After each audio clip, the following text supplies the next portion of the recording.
Invest Nova Scotia supports businesses, helping you thrive at every stage of your journey. Funmilayo Odeniyi made her dream of being a designer a reality in 2019 when she launched MichNat Fashion House. Her clothing brand creates bespoke pieces for customers right on Halifax's Spring Garden Road. My company is all about bringing people's fashion dream to life, because the goal is, every individual is different. So I want people to still feel that sense of uniqueness even when they dress. This will help boost their confidence and make them just feel unique. Basically, what we focus on is more of customized pieces. We help bring people's fashion dream to life. So we make sure we make each outfit to each people's style and personality. Each custom design begins with a consultation with a client. During the consultation, Funmi sketches a design that's just right for the client's event or vision. She draws a high-low top of African print and palazzo pants in this client's case. With the materials and a price agreed upon, all of the client's measurements are taken from top to bottom and are recorded before they leave. A cotton African print fabric is selected. Parchment paper is rolled out to begin drafting a pattern for the top's upper bodice. An area is shaded and cut out. A fold is added, providing space to the bust area being cut. The rest is cut off the parchment. The same pattern is cut on a fold. Marking out a splash on the front, it's cut, making a pleated area. The design is laid down and taped onto more parchment. The two spaces are measured and covered in tape. The perimeter is cut out. A crease is added. The tape is pleated to provide extra fabric. Cutting the perimeter continues. The selected fabric is rolled out and the pattern for the top is pinned down. The sewing allowance around the client's exact measurements is cut. This provides space to sew the pieces together. The center front of the bodice is cut out and folded up. A cotton liner fabric is rolled out. A portion is folded and pattern pieces are consulted and traced onto the lining. The sewing allowance is marked. This happens for the top's side pattern too. The lining is cut, completing the front pattern. The back pattern for the bodice follows this same process. It's traced onto the lining, and its sewing allowances are added, especially the zippers. All back pieces are now cut out. Funmi cuts the bottom of the top, a peplum, right on the fashion fabric. Starting with the waist measurement, then a circle is traced out to achieve fullness. It's cut, and the process is repeated for 3 more pieces that make up the peplum. A crinoline liner fabric is laid out.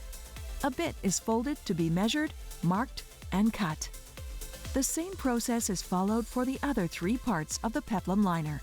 When I started, I got the award of one of the 100 black designers of Canada. That was huge for me. Where am I coming from? And this was in 2021 when I was just starting. So I felt like people saw the creativity and they gave me that award.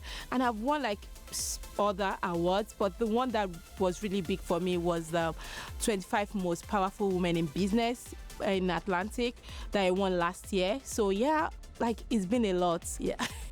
In the sewing room, a bobbin and machine are threaded with nude thread. The center front liner and sides of the bodice are sewn together, where the sleeves are sewn to the back liner.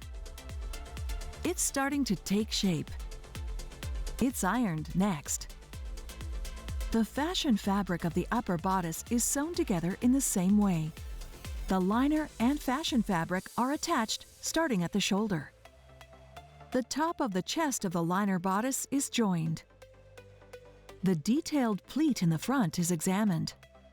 Scissors are used to add notches, making the fabric relax. These are sewn down. Some areas are pinned, ensuring they're aligned. Finished, the top bodice is laid out and ironed. The 4 parts of the peplum are sewn together.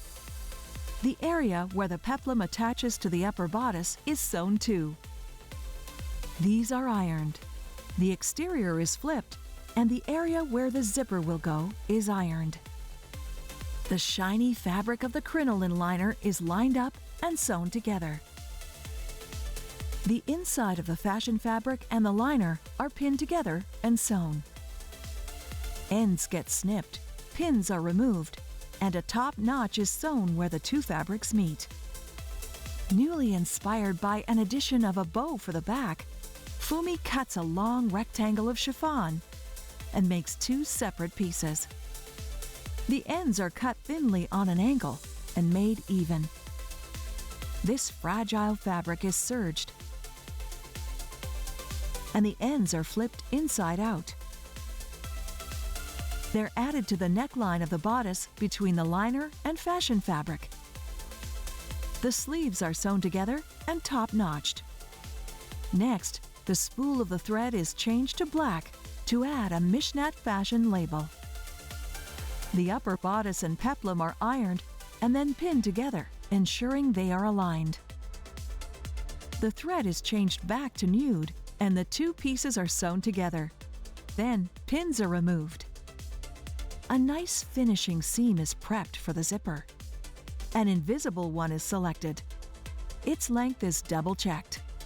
The seams below are joined. The zipper area is serged before it's lined up and sewn on.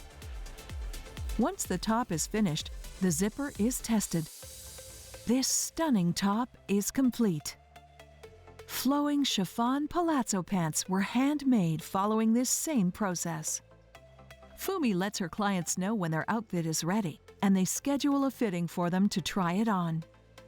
If any minor adjustments are needed, these happen before a second visit.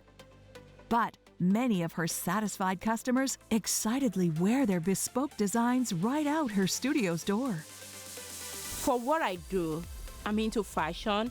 I feel like yes, we want to be an household name in Nova Scotia. We want everybody to know MichNat and wear MichNat. But the truth is, Nova Scotia is not yet there in terms of fashion. So it is very important for me. Export is very important because the bigger market, for me to be global, because that's the goal. I want this brand to be global. For me to be global, I need to get into that export space.